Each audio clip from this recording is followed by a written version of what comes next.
Hello, everybody, and welcome to our training for tonight. My name is Laura Packard, and I'm the founder of Healthcare Voices. I'm also a stage 4 cancer survivor. About 5 years ago, I was diagnosed, and while I was going through treatment, I also had to fight to keep my health insurance. And that's one of the reasons why we're bringing these trainings to you so that you can benefit from these free media trainings to be able to tell your healthcare story and be able to advocate for healthcare reform. I also have a weekly show called Care Talk. So if you have questions about healthcare and health insurance, please watch us Mondays at 4:30 on ACT TV. But today's focus is about telling your story via the written word, writing op-eds and letters to the editor to get your story covered. And that's why I'm so pleased to introduce our special guest, Robin Wilson Glover. Robin has been involved in local news coverage for nearly 40 years. She's been a political reporter, an award-winning education reporter, a features reporter, a line editor, an assignment editor, and a newsroom manager for several publications, including the Times-Union and the Democrat and Chronicle in Rochester, New York, and the Star-Ledger in New Jersey. She's currently the director for digital opinion at the state's largest newspaper and news site, NJ.com. Robin has experience managing reporters in multiple bureaus and newsrooms and editing reporters who've covered almost every news beat. She's also the co-chair of New Jersey Advanced Media's Diversity, Equity, and Inclusion Committee, which is committed to diversifying our newsroom and the company's coverage of an increasingly diverse state. She's a former Maynard Institute Fellow and a graduate of the Newhouse School of Public Communications and the Maxwell School of Citizenship at Syracuse University. Welcome, Robin. Thanks, Laura. Appreciate it. I'm glad to be here and happy to help people understand how to get their pieces in the newspaper, in magazines, and of course online, where there are a lot of eyeballs, especially now. So anything I can help you guys with, I'm glad to do it. Great. So you've spent the past 40 some years in local news coverage. I'd love a behind the scenes glimpse into your role at NJ Advanced Media to give a sense to our viewers of what you do. What does it mean to be the director of digital opinion, and what does your role involve? Well, we have a large audience, so we get a lot of op-eds, editorial letters, and we sift through a lot of content from our public. It's a very popular way that our public reaches out and communicates with us and with the rest of the state. Typically, in a given week, we have about 40, 50 letters in a slow week. In a week with a big news story, we may get even more. We sift through that mail and find the 6, 7, or maybe 8 gems that we think our reader would really care about, and we edit them and run those pieces. Um, we also, of course, run letters to the editor, and we get hundreds of letters up to the editor each week. We're able to run about 20 or 30 of those. And then, of course, we have editorials. I'm also on the editorial board for the Star-Ledger. That's our largest publication. It's a daily, and there are 4 of us. We sit every day and talk about the issues, what we think about the issues, where we stand, and pick a few that we really, as the voice of the paper, want to make a statement on. Great. So, based on your experiences, it sounds like the newsroom and the opinion section in particular can ebb and flow based on the news of the day. How does timeliness in the news cycle factor into the content and stories you decide to feature? You know, we are news, so timeliness is critical. We want the most interesting and the most up to date opinion pieces that we can get. So timeliness goes into a big role into how we select stories and what stories get the best play. And they're usually also the stories that are the most well read by readers. Um, there'll be stories when there was COVID, when we were in the middle of COVID, because we are certainly still in COVID. We used to get hundreds and sometimes thousands of letters from readers. It, of course, has waned a bit since COVID has died down. But when certain things happen, such as January 6th, such as the abortion ruling, we'll get uh, a, a ton of letters. They'll just flow in. And you must receive op-ed pitches and submissions all the time from readers. Can you walk me through how you evaluate what you receive and what makes you choose something or not? Well, writing is pretty much like anything else. If you're in the store and you see a pretty little something, then it attracts your eyes. If it has a lot of bells and whistles, if it's shiny, you're going to like it. So we like good writing, obviously. We like uh, issues that are, of course, timely, and we like stories that make sense. If you logically go through an op-ed and the your argument and it makes sense, then that's a good way to sell your piece. Of course, the most important thing about an op-ed is that it's factual. It has to have the backup, and you need to attribute your sources. We've turned away a lot of op-eds because they're not factual. And let's say a new writer comes to you for advice and they want to submit an op-ed about their personal healthcare story. Before they send their first draft off for submission, what writing advice would you give them? And do you have any tips or tricks or things they shouldn't do? I don't know if I have any tricks, but I can tell you that that first sentence, that very first sentence that you write is the most important.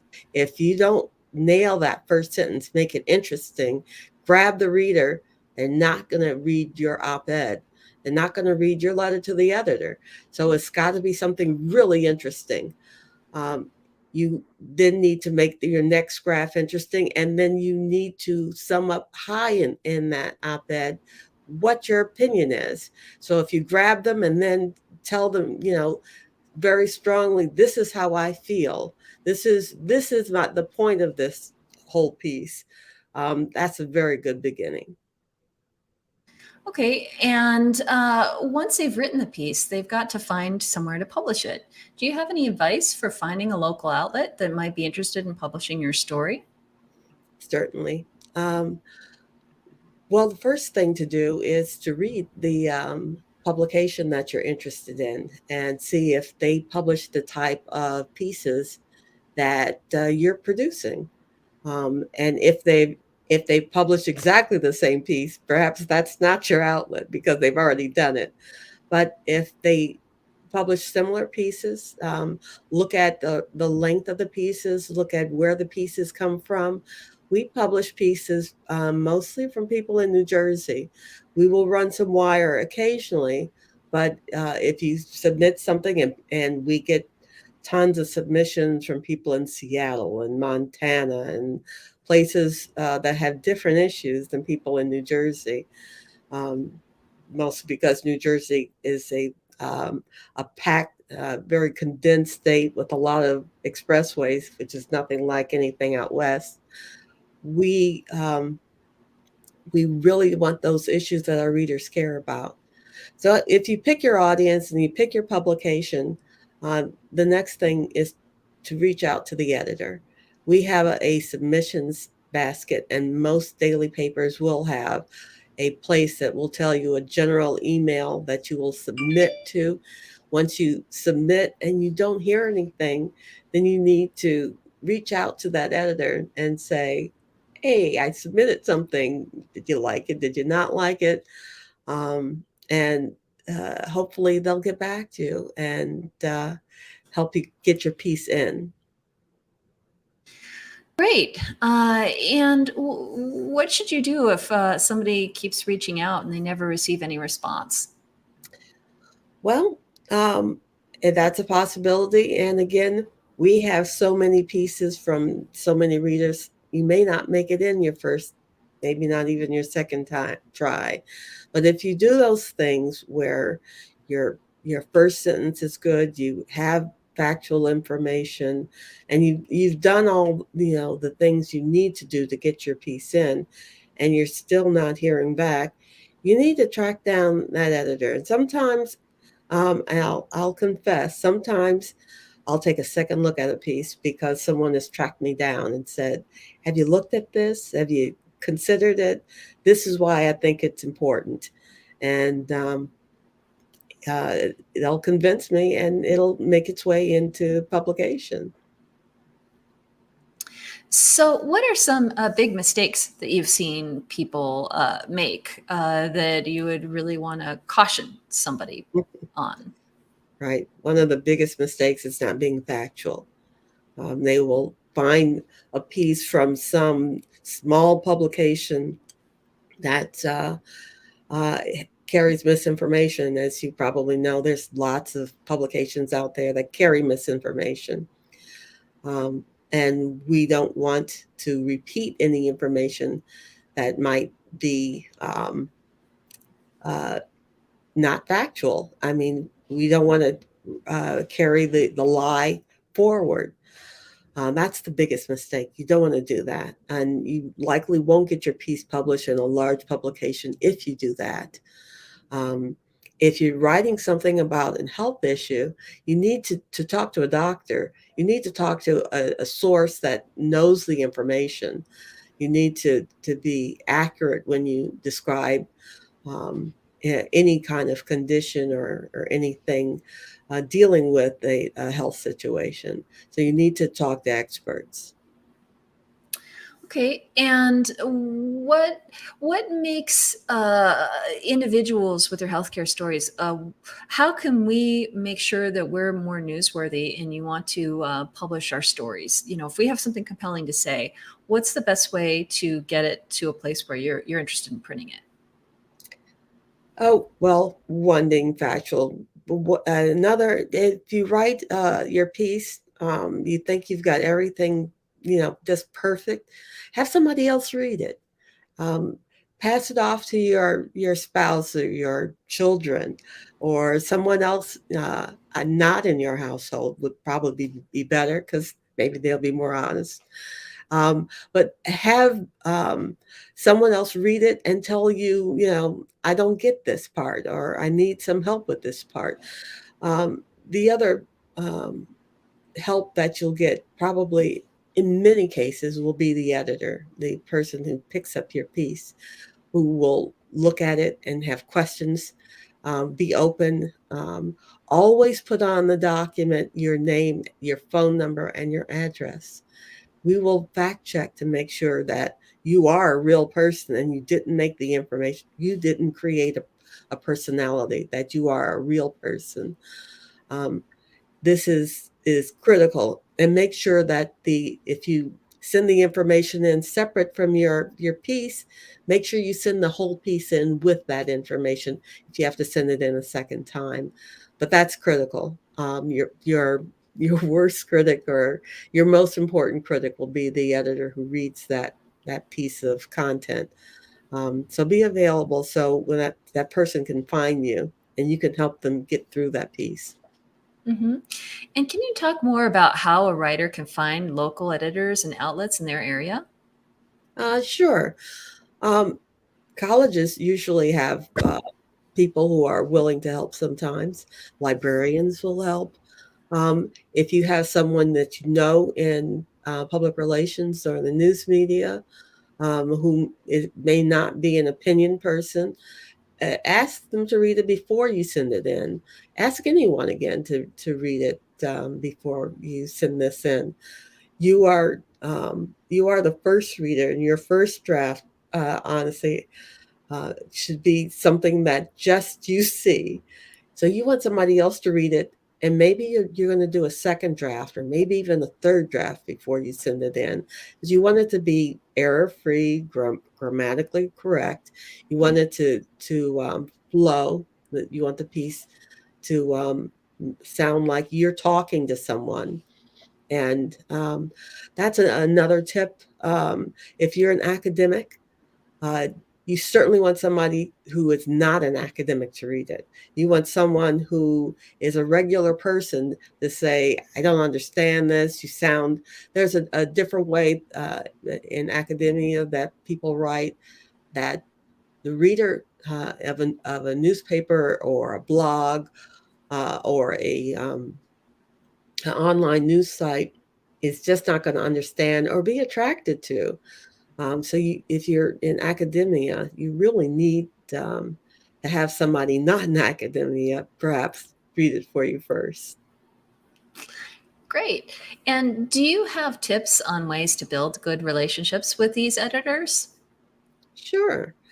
Um, Read their content first. Uh, Send letters to the editors in before you send in an op-ed piece. Get a relationship where we see your content first. We know who you are. Um, Send emails to that editor saying, "I really like this piece," and tell them why. That builds a relationship. We know who you are. Um, and if you want to perhaps write a piece that with someone who has written a piece before, the editor may be more familiar with that other person. It's nothing wrong with a shared byline with 2 or 3 names, in fact, on that byline. So consider writing it with someone. And how do you stay in touch even if you don't have a piece of writing ready to go? If I don't have a piece of writing ready to go, how should the person keep in touch? Uh, Simply drop emails, give us a call. Um, Letters to the editor are so easy to write. They're really short and quick. And again, they familiarize us with the writer. You drop a little note on the top and say who you are. I teach at such and such college. Um, I was in that workshop with that editor. Remind them of where you met the person if you've met them or heard of them or something. Tell them about something you've read that they've written. But yeah, just keep writing and keep the lines of communication open, um, and just keep talking and caring about the issues. And what do you do if you have should you contact more than one person in a publication, or what do you do if you don't hear back? I ran into a situation once where I pitched 2 people. It turns out I pitched the editor and her boss, and the boss said yes, and she said no, and that was awkward. Yes, I'm sure that was very awkward. Yeah, make sure you only send it to one editor. And more importantly, most publications, especially daily publications, if you are uh, a a a site that runs exclusive news, which we are, and most are, I mean, most larger publications, don't pitch it to a different publication. Don't send it out to 3 or 4 thinking, I'm covering my bases. I want to make sure it gets in. So I'm going to send it to 4 publications and hope that one of them picks it up. I think that or I know that if you send it to me exclusively and the other editor at the other publication thinks the same thing, then I'm more likely to run it. And what do you do when you have a piece that's really time sensitive? I've run into this a lot, and you send it to an editor and it's just sort of a black hole. You hear nothing, but you know the clock is ticking and it won't be relevant anymore. Right. So, can you take back a submission? Well, what we've done before is have someone update it. If for example, it's back to school time. So right now we have a lineup of education op-eds and opinion pieces and letters to the editor. And if you are writing about another issue that's timely right now, like college tuition, for example, uh, if we can't get the college tuition in right away and you're thinking, oh my god, this is the time for this issue, and we really want it in right now, but we've got back to school pieces to run, then see if you can update it perhaps something else is coming up that you can peg it off of another news event, such as the application for signing up for the $10,000 is now out. So I'm going to mention in my second sentence or my first paragraph now that the application is out for the $10,000 loan forgiveness, people should consider this. There's maybe some way to update it so that it now is timely again. Okay, but can you assume that a publication has rejected your submission if they haven't responded in so much time, or should you send a follow-up email and say, thanks, I haven't heard from you. I assume that means you're taking a pass. I would send at least one follow-up email if you have not heard in say 3 or 4 days, especially if it's something timely. And we have, and you can put in the note section of the email if you're sending this usually in by email, that this is timely. That way they'll see it in that note section before the message section, even before it's open, that it's something timely. But certainly follow up, 3 or 4 days later with an email or a call. I mean, it depends on if you think this is something that's really critical, you think it's really good, you followed all the rules, it looks like something that's on the site, then certainly feel free to give them a call. And does name recognition ever factor into whether you decide to run with a piece or not? Good. Does it matter if somebody's notable? Yes, it does. Very good question. Um, who the author is very significant. Um, if we have the head of a academic department versus someone who is at home and feels this is an important issue, if we have a politician who's running for office and has stumbled, and this is his attempt or her attempt to say, this is what happened, this is not what I really mean. um, if this is someone in the news, this is clearly someone we want to hear from. And we're more likely to run that piece as opposed to another piece. Um, so I would, if you are a player, a elected official, an expert in an area, you certainly, this is a voice that we think our readers want to hear, as opposed to John sitting, at home who happens to read this in his paper and thinks that he has an opinion on the issue. So yes, who you are has a lot of play in whether you get published or not. Is there any way you can sum up for our viewers the basic tips that you'd like people to take away from this training, what they should keep in mind and what they should not keep in mind? Absolutely. This sounds matter of fact and obvious, but one first rule is always be factual. Double, if you're getting a fact from a small publication, double check that fact. A publication is not going to run an opinion piece that has errors or information that's not factual. That would be number one. Number two, check the rules. How many words? How are you supposed to submit this? Where are you supposed to submit this story? And follow those rules. Don't send in 1,000-word piece if the rules say we accept pieces that are 700 to 800 words. And make that first sentence sing. Make that first sentence compelling.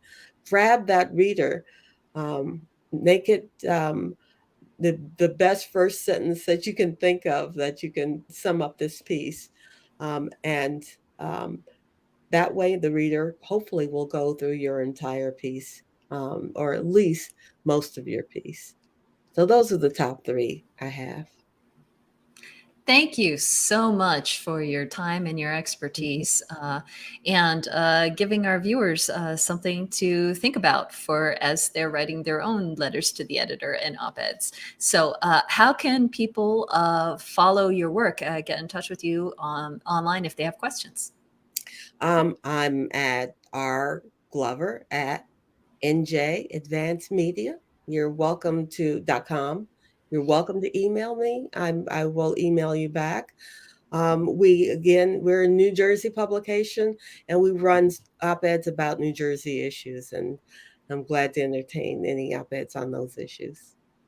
Great. So, people in New Jersey, you should send her an email if you have something relevant to say. Mm-hmm. And now I'm pleased to introduce our next guest, Trish Zornio. Trish is a Colorado based scientist and lecturer who's worked at some of the nation's top universities and hospitals. She was also a candidate for the US Senate in Colorado in 2020. She's passionate about applying science and evidence based solutions to policy, and she's an avid writer and columnist. She doesn't hesitate to put pen to paper. Welcome, Trish. Hi, thank you so much for having me. So tell us more about you. Yeah, well, certainly I think, I'll come to close on the focus of the writing that I'm doing. But to sort of start us off, I think what's really relevant for me is that I found my niche as a writer based on the background that I actually brought, over 15 years of being a scientist and researcher and still consulting in that role, both at hospitals as well as in university settings, and also teaching within university settings as well. And so my background originally is actually in medical research. And so for literally over 15 years, I've spent day in and day out working with patients and working to work on the next cutting edge of medicine. And so in that work that I did, what I started finding was that there was a lot of policy that was not where it needed to be based on where we needed to go, both in the science and in the healthcare space. And so I started through the work that I was being funded in DC a lot. And so I started sort of trying to navigate this space where a lot of folks, I realized, hadn't spent all those years in the hospitals and in the university settings and didn't actually really understand what some of those needs were. And what we needed really, and what I'm so thrilled about to be here today, is that we needed more people talking about their experiences and why we need to start being proactive and not reactive on these kinds of matters, especially when it comes to healthcare. And that was what ultimately led to some of the policy work that I started doing and ultimately running for US Senate here in Colorado in 2020. What most people probably don't know is that I actually spent about 6 years leading up to that run before actually going out into the public space, meeting with everyone from elected representatives to people who are on the ground doing the policy research, et cetera, trying to figure out how we can actually move these conversations forward. And my candidacy was as much about moving those things forward as it was about actually trying to run and win. And so I think in my space, coming out of that, having built that name ID and built a solid ground based on facts and evidence and finding a niche for myself, I was able to create a voice that then carried over into that journalism space, which I think isn't always the path that everyone on this call might necessarily take, but there are lots of ways to leverage something similar that's more relevant to your voice that might be a way to be able to create that niche for yourself. And so when you sit down to write a column on any topic, how do you get started? How do you face down the blank page?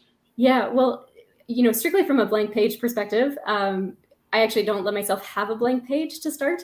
I created a column template such that there's at least, my name in bold at the top and a few little lines in various just fonts that I want. And then at the bottom, I have my bio. And so at least there's sort of a start for me. And I always make sure before I even start to put down a working title, some sort of working lead, a first sentence, some sort of working takeaway, a few facts, maybe a few links, so that I actually don't start with a blank page because I do fear the plague of that. But really, I would say that writing columns, and so I have a weekly column and then I have a series of columns that I do just pitch to editors at various times.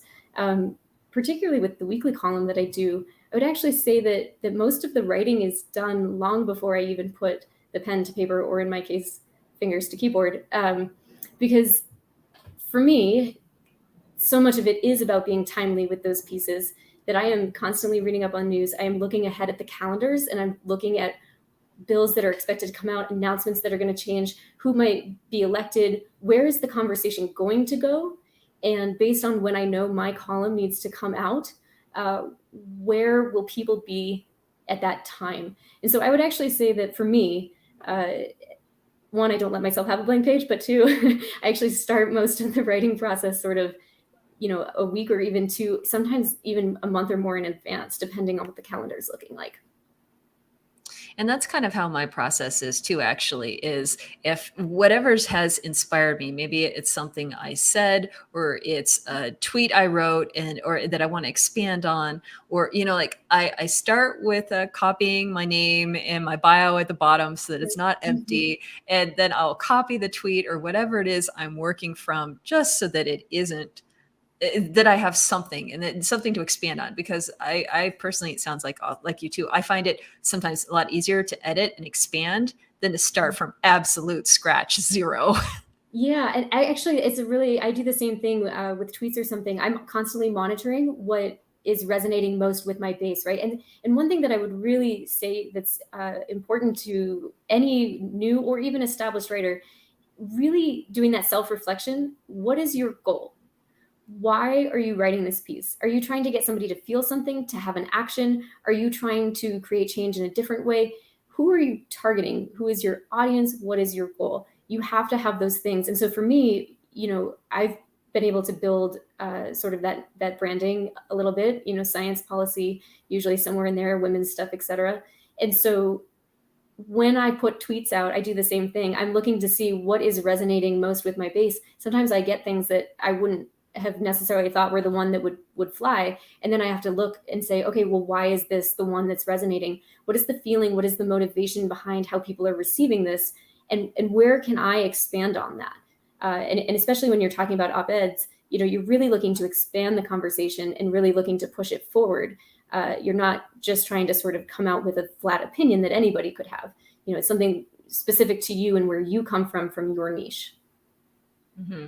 Yeah. And I'm also always looking at the calendar and what's happening right now or what's about to happen. Yeah. And I personally try what makes me different from so many other opinion writers is my personal story. So I try to tell stories as well as pure policy, because that's what I bring to the table, not as a scientist. So I think everyone watching, you should think about what makes you unique. What is your unique expertise, whether it's your personal story or your background, and bring that to the table, because every single person on this planet has an opinion, but you need to explain why your opinion is something that people should listen to.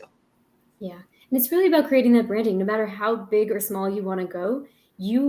Anytime you were writing an opinion column, and I've definitely learned this, not through just the writing lately, but even through the campaign. Anytime you're putting yourself out there publicly, you are creating a branding, whether or not you like it. I have people that recognize me sometimes, and it's sort of a funny thing, but you have to recognize that people will form their opinions of you based on what you're putting out there. And so you really need to ask yourself, what is my goal, and also what is the tone? Who do I want to be?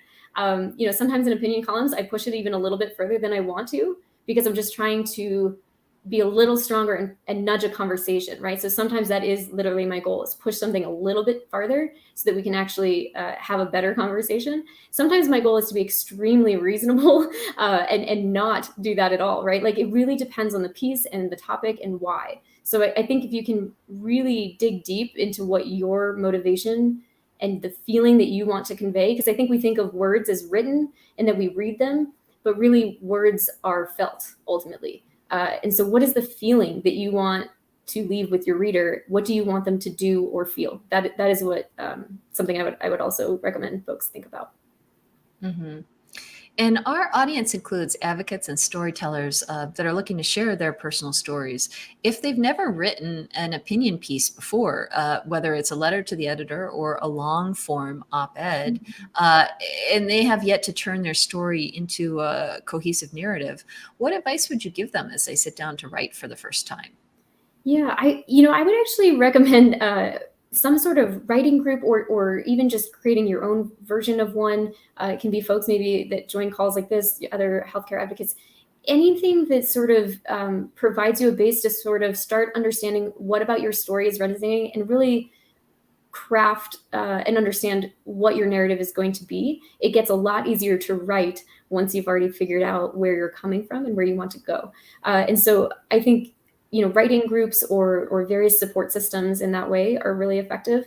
The other thing that I would suggest for new writers is that they set and tier their goals, right? So if you're a brand new writer, it would be phenomenal to be published in, say, the New York Times or the Washington Post or wherever, but start local. There can be a lot of ways that you can have impact there. And once you get a little bit more underneath you, it starts to get easier, as we just heard from the last panelist. It starts to get a little bit easier to keep bumping up once you've already got a body of work. So sort of, be patient in that process. I had been writing for years, long before I became a regular columnist. And so, I think these are the kinds of things that, just be realistic and patient with those goals, and just know that practice might not make perfect, but but it does actually get you where you want to go.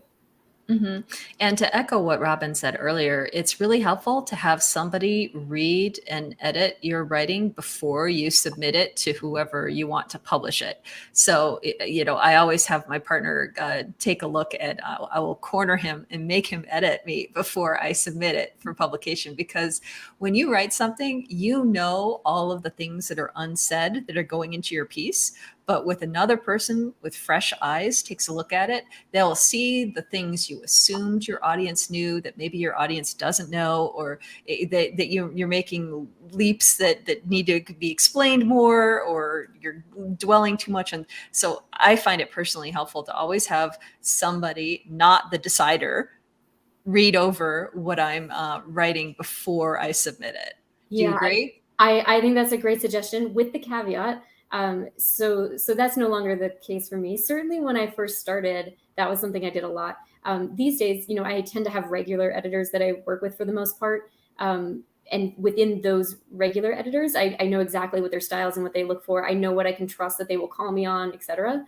And in those situations, I actually don't get the same sort of feedback prior. I just am able to sort of bypass some of that, counting on what I know that the editor will catch, and what I can sort of deliver to start. That said, I do that same process still if I'm looking to sort of jump up a notch, right? So I have a couple goal pieces in mind that I'm actively working on finishing, and I will be sending them off, and I will have people read them before I send them, for that same reason. And have you found that different editors, like some editors were very hands off and they will publish what I've written exactly as I wrote it, even if there are mistakes. And then other editors will almost rewrite the piece. And it's not that they don't like it, it's just their style of editing. Yeah, that's certainly one of the challenges. I think for me, one of the things that I've really come to understand is that, especially, as a freelance columnist, so I'm not full-time anywhere, but I have regular pieces and whatnot. I have really come to see it as I am sort of delivering that product, if you will, to that person. And so I feel like it's more my role in that situation to sort of accommodate their style. For me, it's become easier, though, as I get to know certain people and what their styles will be. But if you're a newer person or you're submitting somewhere, there is a lot of sort of anxiety over what you're going to get. And I would just say, try to let that go as much as possible. When people give you feedback, that doesn't necessarily mean it's good or bad. It's just more perspectives, and the more perspectives you have, the better the piece will be, period. So I always thank people when they put in more. Mm-hmm. And so say somebody watching this, they've finally written their first piece and they're ready to send it off somewhere. How do they figure out where they should try to get it published? Which outlets, or who should they be reaching out to? Yeah, that's one of the most critical parts, right? Because you can write this phenomenal piece, but if it doesn't actually get read by the right people, it sort of falls flat. I think this really goes back to, again, knowing yourself and why you're doing what you're doing. So you need to be asking those critical questions. What is your goal? Who is your audience? And when you're writing that piece for that, you should actually probably already have an outlet in mind, depending on the circumstances, but you usually have something in mind. And why I say that is because one thing that you'll want to do is actually look for the types of styles. Every outlet is a little bit different, not just in their formatting requests and things like that, but the actual writing styles. You can tell how editors pick pieces and such just based on the type of writing that they're doing. And so you can actually kind of read more from one style and try to emulate that style as you write, with that in mind. And so, think about what places are going to resonate, where does your name recognition allow you to land, and where are you in that writing career, and sort of sharing that story. If you're brand new, that might be something local, or a smaller magazine or something. If you have a little bit more of a presence online, and or you have a position of standing, if you are a physician, if you're somebody, like, you might be able to get something in a slightly higher quality, larger audience sort of thing. So, really being realistic about where you are, what your goals are, who your audience is, and really just emulating the style that you're trying to go for. And going back to what you said earlier, I would just say to everyone watching this, your biggest impact, depending on what you're trying to do, may be a local paper. That there may be some acclaim if you get published in the New York Times or something like that, but you may not be reaching the decision makers that you're trying to reach. You may not be affecting the change that you want to change as much as your local paper. So I guess I would say, be thinking about what it is you want to achieve when you're figuring out who you're going to pitch. Absolutely. And local is actually a really great, people underestimate the power of local news. If you are changing local minds, you are changing national politics, sort of one community at a time, right? And sometimes that's actually more effective. So there is nothing wrong with publishing in local papers, state papers, etc. I do a lot of it, and that is definitely able to sort of shift some of the opinions and narratives that happen. Very effective tool. And I found the larger the publication, the less likely they are to get back to you. That sometimes it's a black hole. So do you have... if somebody is struggling to hear back from an editor, or it's not going anywhere, what should they do? So I think there could be multiple reasons. I would suggest that you sort of reflect on, one, have you really contacted up enough? And if you have contacted repeatedly, done your follow-ups, and you're still not hearing anything back, and it's been multiple pieces, I would start taking a look objectively, and even asking others, maybe that writing group or somewhere, is your piece, is the topic, is it timely?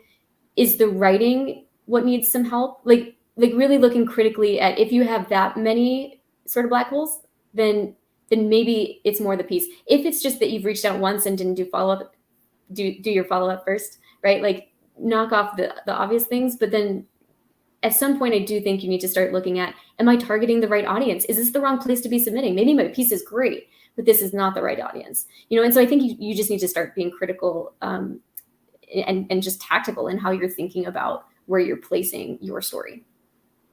Absolutely. And I would also say, keep in mind the size of the publication determines how many query emails they're getting. I imagine that a top editor at the Washington Post or the New York Times, or they are getting hundreds, maybe even thousands of emails a day. So I would just keep that in mind. If you're not hearing anything back, it may not be anything to do with the quality of your piece. It may be that they're overwhelmed. And if you don't happen to be a celebrity or elected official, you may never get in that door this time without a personal connection.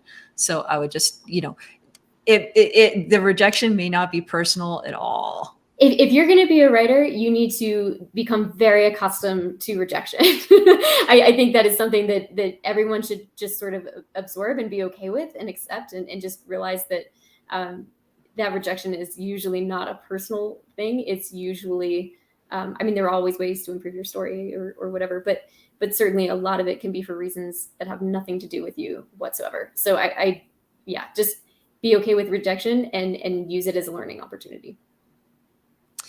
And I'm assuming most of the people watching this maybe are not public figures. They're everyday people that have a compelling story to share.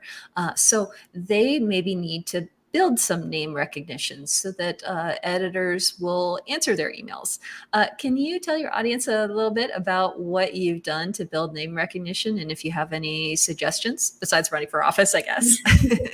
Well, so actually the running for office part became possible because I had built some name recognition. And that happened in large part for a number of reasons, but mostly because, and this sounds incredibly nerdy, but from my background, I actually understood that social media is really just a series of algorithms. And you need to play within the rules of the algorithms. And so if you're not someone who has that experience, that's fine. Just find somebody who does. There are tips and tricks and ways to make things work. And I don't mean don't cheat, don't go buy. I hear people buy stuff and whatnot, buy followers. Don't do any of that. But just create a really good branding, and let people know who you are, what you're doing, why you're doing it. And engage in the platform in a way that's going to be consistent, because algorithms do value consistency. And you do need to keep in mind with social media as well that unfortunately a very large percentage of people get their news and their reading sources from social media. Depending on the content that you have, it might take different forms. So you can write in lots of ways. It might even be writing for an appearance on a podcast, on a YouTube channel or something. Like, it doesn't even have to only be an op-ed as a way to share your written story. It can be, a variety of different things. And so I think keeping that in mind, but really just, using social media in a very effective way. There are coaches that do this. I'm sure I've never used one. I just made my own, but it's just an algorithm and just using those rules. And if you were counseling somebody that was just getting started for the first time, what do you think would be good topics right now to write on? For the people that are watching right now, what should they be thinking about writing on in August, September? Yeah, that's a great question. So we heard earlier it's back to school time, and so for example, it is a little bit tricky to sort of just come out with a random story, a random personal experience. But if there's some way that you can tie it, for example, into a back to school, is there a personal healthcare story that relates to how school nurses interact with your child, maybe, or perhaps you're a teacher who has an illness, who wants to be able to share, what that kind of looks like, or anything that can be sort of relevant and timely in that way that helps readers connect because there's a topic of interest, and then they get to learn about your story as part of that process. So certainly things like that. There's Labor Day coming up. If there's anything that your personal story relates to that, you're going to see, you should go and look in your, wherever you might be located, you should be looking in your local news to see what kind of topics they are covering and see if you can piggyback off anything like that as well. Those are very easy ways to kind of get published more quickly. Absolutely. And also, I would say pay attention to what's happening in the world, in your state, and locally, and see what people want to talk about. And certainly what's coming out of Washington, like President Biden signing a cancellation of student debt, is going to be very topical. And I would say for the next few days, at least, there's going to be a flood of op-eds. If you wait too long, your take on how student debt is affecting your healthcare is maybe not going to be as relevant. If you wait a month, maybe too long. What do you think in terms of timing? Like, how long are newsworthy events good for writing about? Yeah, so I'll give you actually an example. So one of my columns comes out every Monday. And so it gets released at, I don't know, some 3 or 4 a.m. time, on Mountain Standard Time. And it's, first thing of the week. And so usually because of that day, I am writing on something that's either happened in the last week, or there's some reason that something's happening in the coming week, right? Now, the situation with the student loan forgiveness, that came out, I think, what was it, Wednesday or something? So by the time that my Monday column rolls around, and this is something because I want to deal with this topic, and so I'm writing it right now, and then what does it look like by Monday? I can't come out with the initial opinions, that you would see in the Washington Post, the New York Times, et cetera, because those would have already been made. So any really obvious sort of positions, I need to say, okay, I'm going to assume that if this is my first default, somebody's going to have already written this. So by the time we get through a whole weekend, that news cycle is moving on. So then I need to think about if I would still was that topic strong enough that I would still resonate after I have a fun weekend off? And if yes, then I can write about it, but I need to write about it assuming that everybody has written the obvious takes, and then I need to write the next version of that, if that makes sense. So really learning to look ahead in a way, like, let's assume, this is something I actually got from my Silicon Valley time. So let's assume that somebody invents the next thing. Where do you go 2 or 3 steps after that? And so in my writing, especially with my timing of that regular column, I often expect that something that comes out in the beginning of the week will be addressed by Thursday, Friday, and then I need to assume that that happens and take it the next step. Mm-hmm. That's And I think with our audience, where people have personal stories, I think also those can have lasting impact. That if you are writing from your personal lived experience, maybe you don't have to be first out the door. If you're writing about, your take, if abortion and the not being able to get the medications you need, if you're chronically ill, that's going to be relevant for a much longer period than somebody's initial take about Roe versus Wade being dismantled. Or same thing about the Inflation Reduction Act. If this is going to affect you, if you are one of the people that will benefit from lower prescription drugs, if right now you are having trouble paying your rent and paying for the medications that are keeping you alive, that's going to be relevant whenever you want to tell that story. Yep. Yeah. And I think, just keeping that in mind is really important. Yeah. Absolutely. So for all those that are listening, please be sure to use the personal angle when you are writing about something that affects you personally, because that makes you the expert on the issue. That makes it so that an editor is more likely to run your piece versus somebody that has an opinion but doesn't have a personal connection to it. So you may not be credentialed, you may not have a PhD in whatever, but your personal lived experience makes you the expert, and your personal story is what readers want to read and makes it more likely that an editor will run with your piece. Yeah, and actually, one thing to keep in mind, because this has happened to me a lot, given my medical background, and perhaps as patients, many of the viewers here will resonate. Like, okay, you might not have a degree, but you learn a lot through your experience. I've worked with patients a long time. They learn a lot by default, right? And so, when you are writing, keep in mind that you now have a lived experience that a lot of people don't. And so that medical terminology and jargon, those experiences of what it's like to be in a hospital, not everyone knows exactly what that's like right away.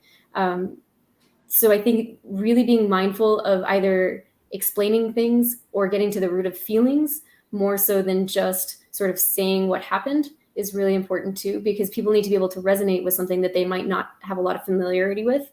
And so for example, I worked in rare and undiagnosed diseases. Half of the things we talked about literally aren't in medical books yet because we're trying to figure it out, right? So talking about those things can sometimes be really tough because there's not a lot of common terminologies that people would recognize. And so in sharing those stories, it had to sort of take a little bit more of that personal turn and who the person was and sort of explain symptoms versus using terminologies, because it wasn't always quite so obvious. Absolutely. Well, do you have any final thoughts or tips for our audience and help them in getting their first piece published? Well, keep at it. Definitely just keep at it. I remember years ago, it's been a long time now, but I remember when I first sent something in, I got a black hole. It's just, you're new to a process, be patient with it. It will come. Get some folks to sort of be your support. Rejection is part of it. That's okay. But really just take the time to understand what your motivation for writing is, because you will translate that motivation into your work, and making sure that it's sending the message you want to be received will be really important. So I think that would be my main takeaway, is getting really clear on why you're doing this. Absolutely. And speaking as an activist, I think it's important, if you want somebody to do something, you don't have to dance around that. You should have a call to action in your piece if it's appropriate, because we're writing to change the world, which means we want things to happen. So I think some regular opinion columnists probably stay away from action-oriented statements. But I think if you are writing to do something, if you want the people reading your piece to do something, you should absolutely ask them to do it. In certain pieces that can be very effective. Absolutely. And I think, the fact that you've created the branding you have, I mean, I can list off exactly the things that I know that you care about, right? Like, I know the ACA is something that you care about because you've made that kind of niche and you are having a call to action for these kinds of things. And so I think, again, keeping in mind that branding is how that comes to be, and it works over time, but it takes time. Well, thank you so much for your time, Trish. And thank you everybody for watching. Please don't be scared. write your first piece because you have something to say, and I want everybody to hear what you have to say. And join us, bit.ly/healthcare voices to sign up. And also go to our website, healthcarevoices.org/learn, to see all of our past trainings to help you tell your story and advocate for healthcare. Thank you, everybody. Thank you.